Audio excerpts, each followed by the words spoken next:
everyone, and welcome to Storytime with Mili and Thomas. My name is Mili. This is Thomas, my reading buddy. We have picked out a special book for you today. It's called The Girl Who Never Made Mistakes, and it's written by Mark Pett and Gary Rubenstein. So, are you ready to meet this girl that does everything perfectly? Grab a comfy seat, get ready to listen. Thomas and I are very happy that you're here. The Girl Who Never Made Mistakes by Mark Pett and Gary Rubenstein. Illustrated by Mark Pett. For Beatrice Bottomwell, Friday began like any other day. She matched her socks, and of course, she put her shoes on their proper feet. She remembered to feed her hamster Humbert his favorite food, broccoli. And when she made a sandwich for her brother Carl's lunch, she used exactly the same amount of peanut butter as jelly. When she stepped outside to greet her fans, she didn't forget to say good morning and thank you. They asked if she made her bed. She had. They asked if she forgot to do her math homework. Nope. What about tonight's talent show? They asked. I'm ready, said Beatrice with a smile. After all, her juggling act had won 3 years in a row. Most people in town didn't even know Beatrice's name.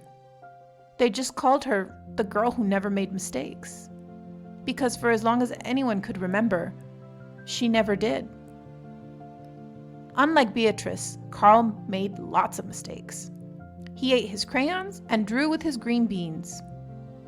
He danced with his hands and played the piano with his feet. Carl loved to make mistakes.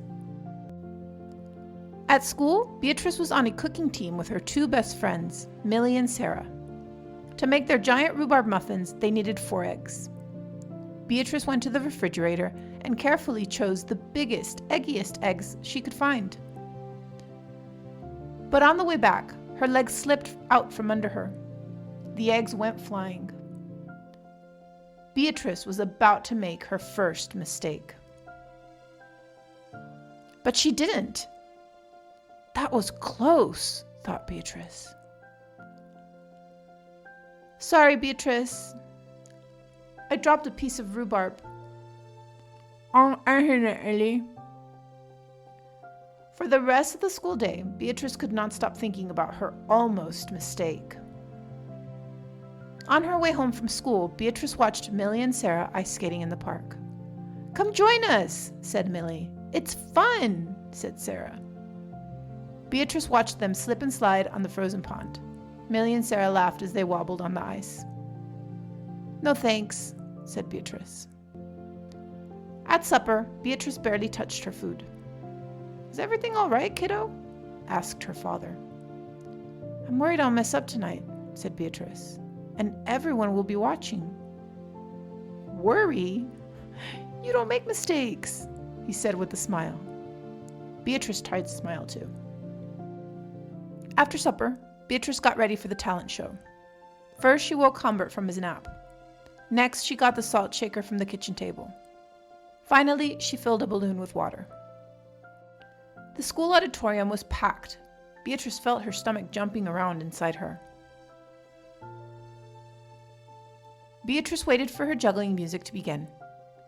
That's her. That's the girl who never makes mistakes, said a woman. Oh, we know she'll be perfect, said a man. When the music started, she tossed Humbert into the air. Next, she added the salt shaker, and finally the water balloon. Beatrice didn't miss a beat. The crowd clapped with delight. But Beatrice noted something odd about the salt shaker. The specks falling out of it were not white. Achoo! Humbert was so surprised by his sneeze that he grabbed the water balloon with his claws. Kablooey! Humbert, pieces of water balloon, and the pepper rained down on top of Beatrice. For the first time, in as long as anyone could remember, Beatrice made a mistake. And it was a big one. The music stopped. Beatrice didn't know what to do. Cry? Run off the stage? The crowd sat stunned. They couldn't believe that the girl who never makes mistakes made a mistake. Beatrice looked up at Humbert. He looked back at her. His hamster fur was soaked and speckled with bits of balloon. Beatrice let out a giggle. The giggle grew into a chuckle, and the chuckle became a laugh. The people in the crowd looked at each other and then back at Beatrice. They began to giggle, then chuckle, then, finally, roar with laughter. Beatrice and the audience laughed until they couldn't remember why they were laughing. That night, Beatrice slept better than she ever had. In the morning, no fans greeted Beatrice. When she got dressed, Beatrice, for no reason at all, put a polka dot sock on one foot and a plaid sock on the other. Beatrice and Carl made sandwiches. This time, they put the peanut butter and jelly on the outside. They called it an inside-out PB&J. Lunch was messy and delicious. Later, Beatrice found Millie and Sarah skating in the park. They fell a lot and laughed. Now, people no longer call her the girl who never makes mistakes. They just call her Beatrice. The end.